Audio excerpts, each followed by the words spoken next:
What's up, everybody, and welcome to ITG Daily, the show that brings you the hottest in gaming news. I'm Drew Bosley. You can find me on Twitter at ArtisticGamer28. And that's the one, the only Scott Savage. You can find him on Twitter at Savage. Scott, what is happening, buddy? Oh, well, we're here back at the beginning of a new week, and did the weekend even happen? It's all just a blur. Yeah, everything just blurs together now, the whole week and weekend, man. It doesn't really matter. It's just games, more editing, more games, more editing. I'm just disappointed there isn't more E3 to watch, you know? That went on longer than it ever has, but I could keep going. You can keep going for some more, could you? Dude, how was the weekend? What'd you do? I played a lot of games, but just the general kind of stuff. Nothing super out there. Just some games for reviews, but Sure. it was a good time though. Dude, I finished up Red Dead 2's campaign. Finally. I thought I saw a post about that actually. That's a milestone. 226 hours I have into that game. Wrapped up the campaign. Obviously, I didn't clear out everything, but wow. Dude, what a story. What a campaign. Rockstar is unbelievable, man. They just crush it. It was so cool to see. But this is ITG Daily. So let's get on to what's happening for today, because we have first details on Halo Infinite's multiplayer season. CD Projekt Red says they are currently satisfied with Cyberpunk 27's state of the game, and when will we get Spider-Man in Marvel's Avengers? All that and more on the ITG Daily. You can join us live every day, Monday to Friday, over on twitch.tv/theofficialITG, YouTube. But if you can't join us live, it's no big deal. Hit us up later over at InsideTheGame.ca, podcast services, and TV streaming networks around the globe. Scott, you ready to kick it off, buddy?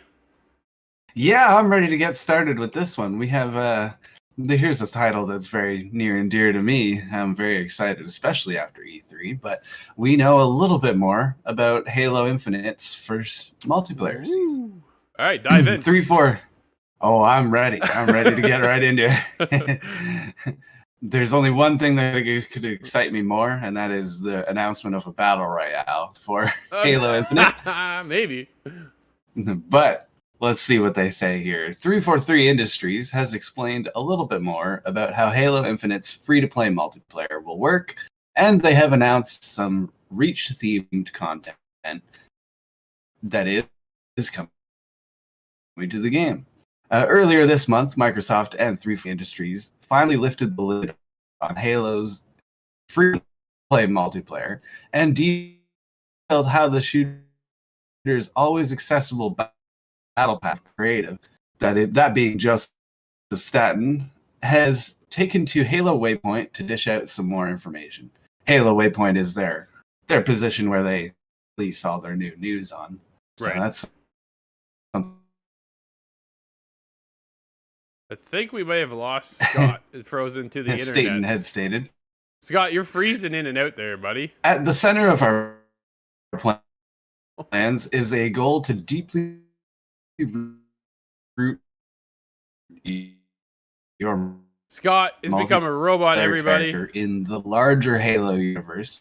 Oh no! Yeah, you've been kind of cutting in and out. Am I still left? No, you're real bad. Robo Scott, says Agent Howell over on Twitch. Everybody, we're gonna take a quick break. We're gonna see if we can get Scott fixed up, and we'll be right back.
All right, we are back. Scott, kick us off, buddies. Some Halo multiplayer news. What do you got for us?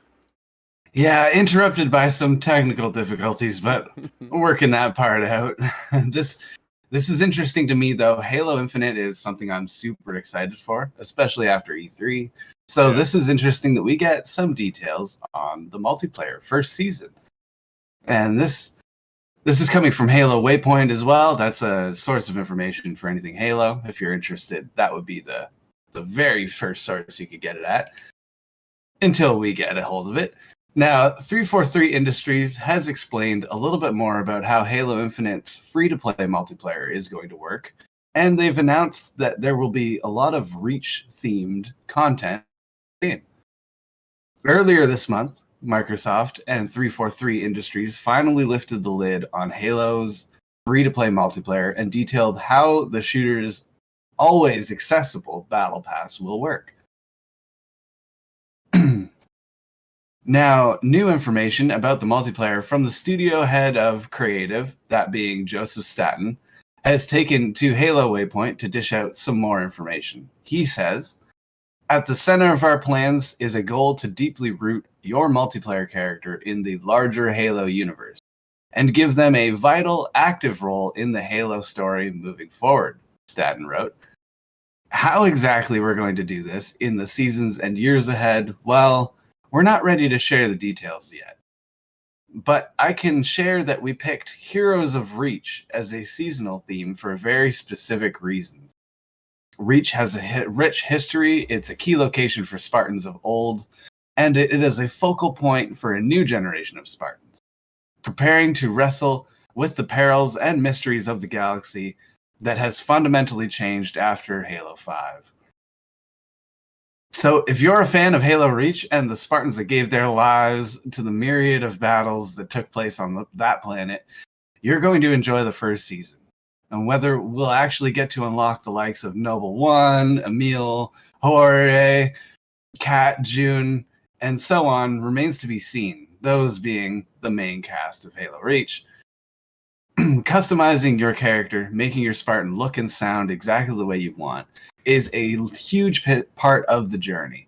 So is tracking your triumphs and setbacks or interacting with your friends and foes on the new and improved Halo Waypoint.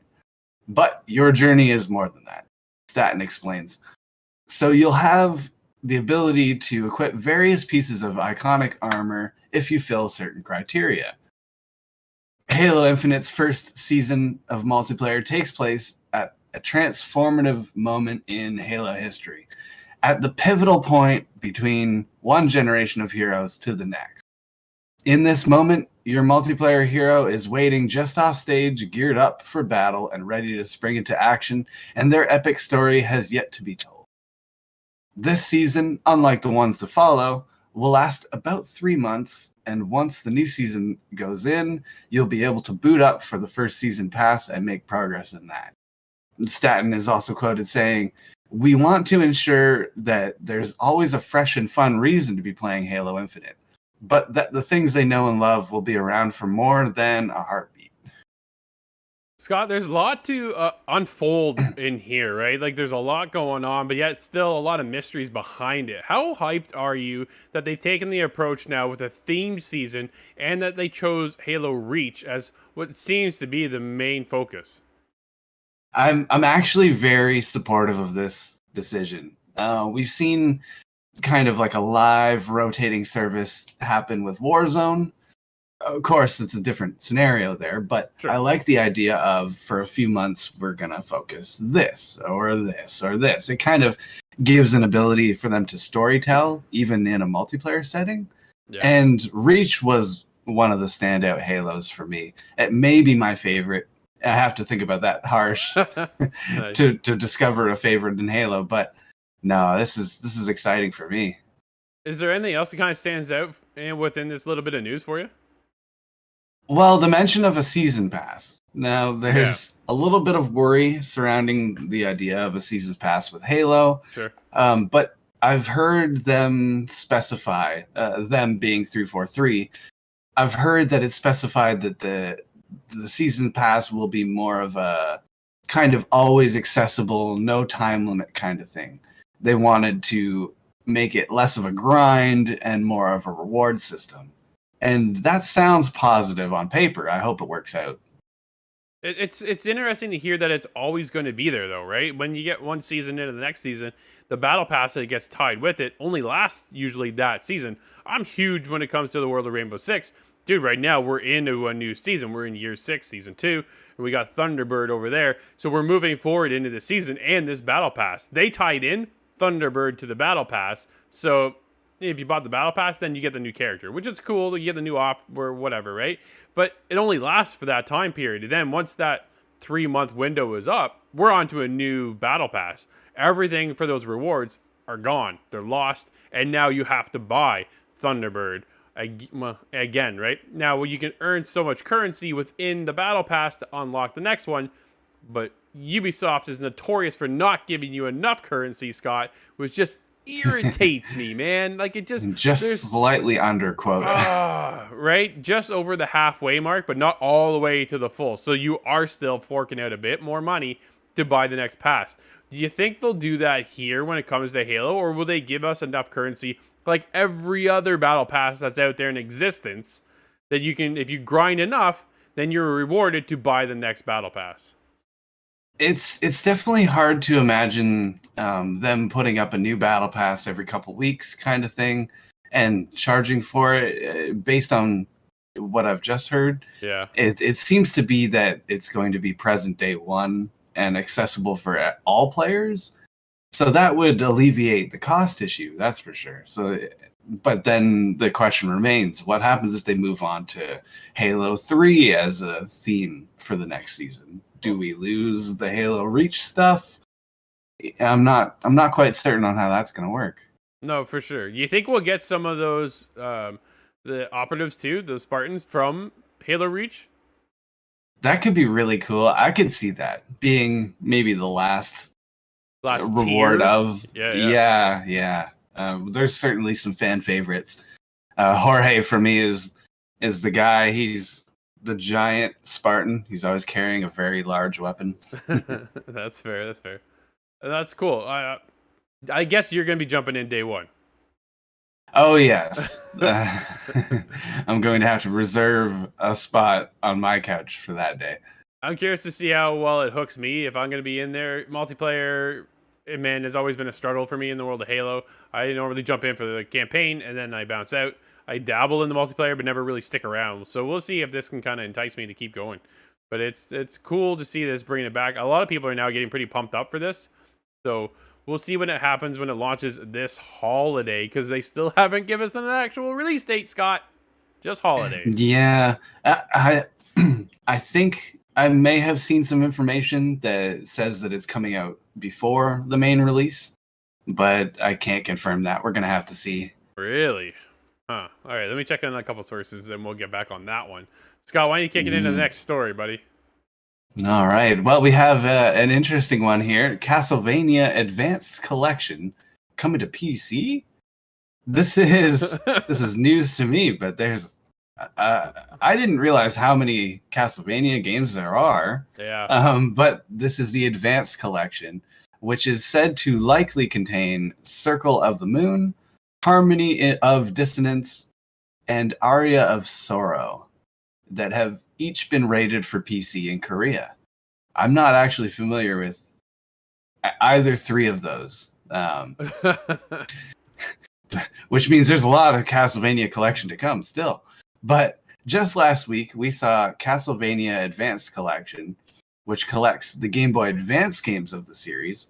Oh, okay. Rated by Australia's classification board. Right. Following that accidental reveal, the Game Rating and Administration Committee of Korea has rated Castlevania Advanced Collection for PC as well, suggesting that the game is due for release sooner rather than later. Konami appears to be making its way back into the game world in a significant way, though the publisher did not appear at E3 this year. It confirmed it is in deep development on a number of projects. The publisher also recently announced that Getsu Fumaden, Undying Moon, a follow-up to a Japanese-only Famicom game from 1987. Oh, man. So they are reaching back into the catalog to come back in a big way. That's exciting. The Silent Hill composer, hinted at a new game coming soon, and we also saw a demo for Pro Evolution Soccer on PlayStation 4, PlayStation 5, Series X and S, and the Xbox One, and that came out of nowhere earlier this week. Dude, Konami. I'm curious as to the actual overall state of Konami right now. I think that's the biggest get out of this is what are they doing over there right now? They have one of the biggest IPs in the entire world when it comes to video games, none other than Metal Gear Solid, and they're sitting on it. Dude, they're just sitting on it. Like, what are they doing? They're just making Plinko machines, and that's all they care about over there, right? So I'm kind of curious what else they're going to do to develop now. I think diving into the Castlevania series and franchise is a good move for them. They'll bring a lot of nostalgia with that, bring that forward. But if they can reinvent the wheel a little bit, maybe and step it up into this new gen of consoles, man, they can get a lot of people of old and new back into the world and maybe kind of on a fan favorite sort of thing for Konami as well. Dude, just give me Metal Gear Solid Remake, the first one. That's all I want now at this point. I'll take any of them. Dude, 3. I want Snake Eater. But if we're going to be picking, I want to pick Snake Eater. Favorite game of all time. Love that game. Man. Yes, I have to echo you on that one. Snake Eater was solid. Oh man. Solid Snake. Dude, it's going to be my ringtone someday. All right, let's get into it. Yeah, so we'll see what the future holds for Konami. They've got a lot of IP over there just kind of sitting stagnant. So I don't know. I think they're I don't know what they're doing, Scott. That's the biggest thing. But they're hopefully it's not a bad sign that they're reaching through the catalog, but hopefully it's just hopefully it's only to bring their name back up and get back out in the front. Yeah, no, I think they can too, right? Especially if Castlevania comes out and leads the charge, and then you just unannounceably just kind of pop out with Metal Gear Solid. Dude, that would just... Internet would break if they just drop Metal Gear Solid somewhere. Just don't give us Survive 2, because nobody wants that thing. Yeah, that would be unfortunate. that'd be really unfortunate. Yeah, Peace Walker 2. Yeah, you know what? Absolutely. Dude, that'd be cool. Actually, Peace Walker 2 would be awesome. I don't know. They have options, but no one knows what they're doing. They're just sitting there. So we'll see what the future holds for them. And I'm kind of curious about this, the future of Cyberpunk 2077, as CD Projekt Red is now quite satisfied with the game's stability and performance. Scott, yeah, this comes with CD Projekt CEO Adam Kaczynski. He said that Cyberpunk 2077 has reached a satisfactory level of stability and performance and should now see more fixes that go to specific in-game systems. Speaking with a WSE Innovation Day and translated by IGN Poland, Kaczynski addressed Cyberpunk 2077's recent patches and addresses the development team's work. Quote, "We have already reached a satisfactory level of stability." I'm already paused. We have also worked on the overall performance, and we are quite satisfied with that. Of course, we have also bugs and glitches, and we will continue to do so, and we'll get those fixed. Over time, we will be introducing fixes to the general systems that players have pointed out as needed improvement. Scott, I pointed out they have. Oh, well, exactly. Yeah, let's be honest. Man, yeah, Northern Nerdcast not very happy about this over on Twitch right now. He says lies. the game is satisfactory to who and on what platform, what systems are they satisfactory on? Because from what I've still heard out in the ethers, dude, this is still not going well, that great at all. When it first launched, we all know what kind of disaster of a game this was. And the fact that he says it's satisfactory, dude, should not be a thing when it comes to this game. You don't want to be satisfied. No. Are you kidding? No, satisfactory is crap. Get your game fixed and get it to its... No, we are now at a good state. Not, it's just okay. Yeah. It runs.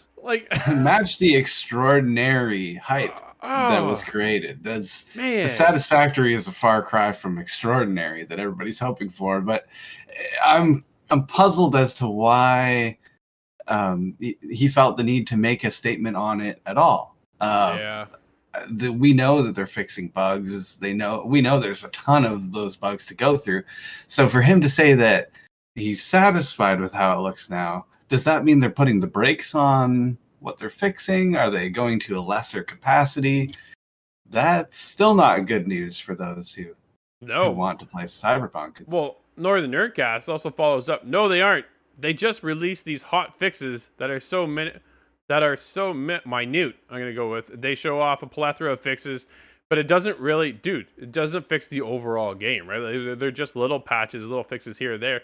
Some people are saying it runs a little bit better, but it's still not well enough. People are still popping in and out of everywhere, and there's just so many glitches or literally exploding. Well, cars are flipping over, yeah, and just flying into the distance. I've seen a great number of compilations. But it's just, to say it's satisfactory, like you say, Scott, like, why even say anything at all? Why? Just, it doesn't make any sense, man. You're just shooting yourself in the foot. Satisfactory is the last thing you should be saying about your game when it's out now. Getting fixes, getting patches. You want people to go, hey, our game is good, it is solid, it is awesome, and here's why you should come over and play it. Not, we're satisfied with it so far. That is an awful statement, and that's never should have been in the light of the day at all. That's just disappointing. It's a bit like if you were buying a piece of pizza and the guy drops it on the floor, but he picks it up and wipes it off. It's satisfactory. 5-second rule. Hands it to you. Yeah, I don't feel good about that. It's not. It's not very comforting. No, not at all. But we'll see what happens. But it's just no. I don't know. To me, that whole game is tainted now, and I don't even want to touch it. That's the thing. Yeah, I'm holding off till Cyberpunk 2078. That's right. All right, let's get into Overwatch 2 to have some compromises on Nintendo Switch. And well, no kidding. While Overwatch 2 will make its way onto the Nintendo Switch, Blizzard has confirmed that it will do so with some compromises. He was questioned. So John LaFleur was responding over on an AMA. He was asked about some compromises when it comes to the Nintendo Switch and what that kind of looks like. He said, "Good question," LaFleur wrote. "As hardware has advanced since the launch of Overwatch, we are extending the Overwatch 2 engine, with more high-end features. However, we're also working hard to make sure all our platforms get the best experience, even in PvE. Switch is a little more challenging than some, and we'll have to make some compromises there." Well, Scott, this is now, I'm not surprised, honestly. Like, we've seen now that the Switch is starting to struggle. Let's be honest, right? It's not there. We already talked about how it launched already behind PS4 Pro and the Xbox One X, and how that there wasn't even comparable there. And now that we're into the next generation, PS5 and Xbox Series S and X, dude, they're way outnumbered, and now it's starting to affect the developers when they're trying to publish a game. So now compromises are coming in. So the last place you want to buy a game, dude, is on the Switch. Yeah, if there was ever a time for Bowser to come forth, Bowser, oddly enough, for Nintendo to release the Super Switch, it's becoming more time sensitive now.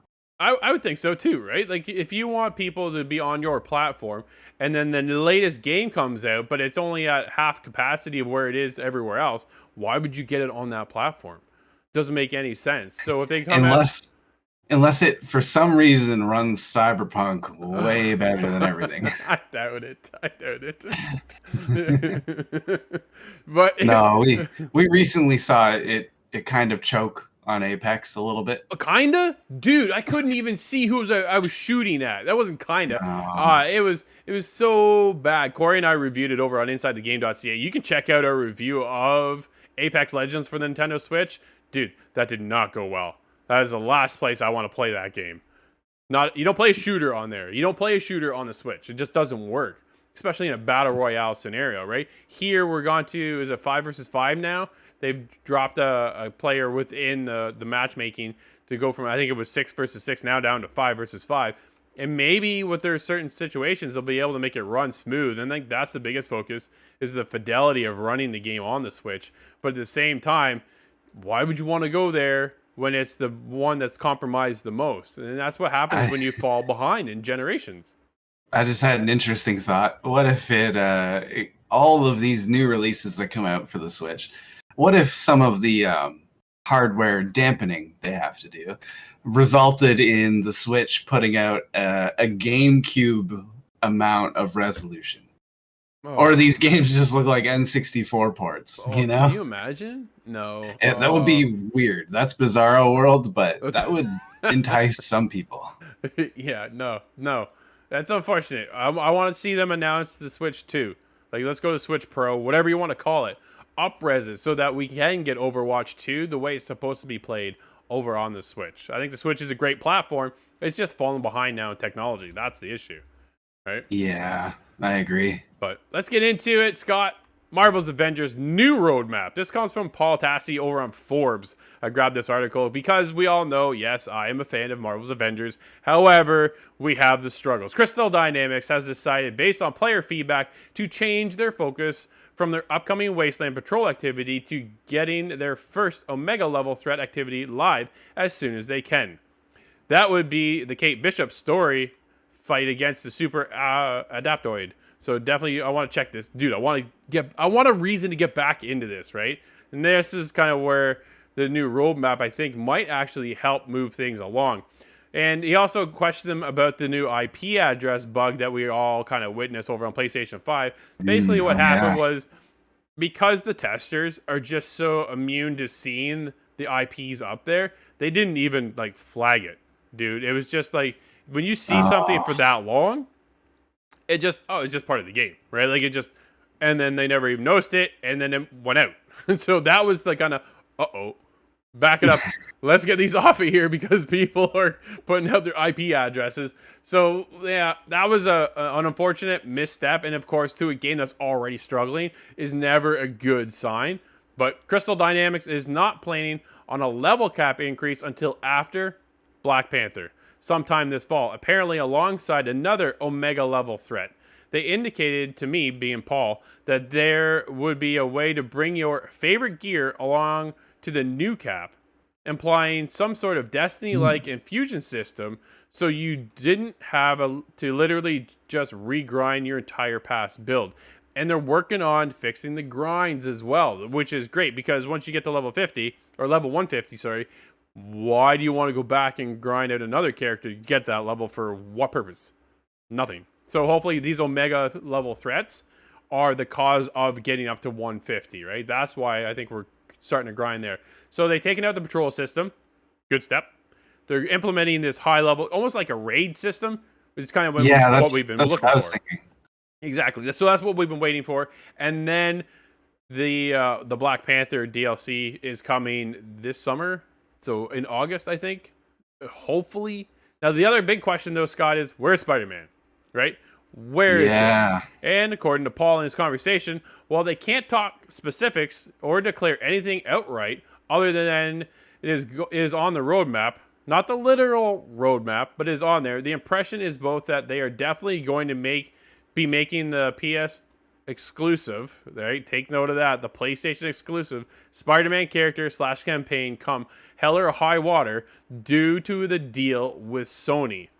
And it also seemed like Spider-Man may be the next hero to come after Black Panther, though whether that's 2021 or 2022 is not clear. Dude, if they drop, right? That's okay. So that's here's the other issue. We don't know when. We could be not getting it until next year. But if they can line this up, we get Black Panther in the summer, and then we get Spider-Man come holiday season. Dude, that's going to help kind of pick up a lot of momentum here with the world of Avengers. I think that kind of window makes sense, actually. I think next year would be too far. Quite far. Yeah. I think too far for them to even bother at that point, but they are kind of in a salvaging order right now. So I want to see Spider-Man. That's the one who I look for in any of these games. It's Spider-Man that brings me in. Now, I'm curious to see if it's going to be Tom Holland's Spider-Man, or I think Tobey Maguire is retired now, but I don't want that one. I don't want that one. Or is this Miles Morales? There's different versions now, so it could be quite interesting. Definitely a bunch of options, Scott. But That'll wrap up today's show, everybody. Thank you for hanging out with us. This has been ITG Daily, the show that brings you the hottest in gaming news. You can always join us live over on twitch.tv/theofficialITG, YouTube, but if you can't join us live, it's no big deal. Hit us up insidethegame.ca, podcast services, and TV streaming networks around the world. I'm Drew, that's Scott, and this is Inside the Game.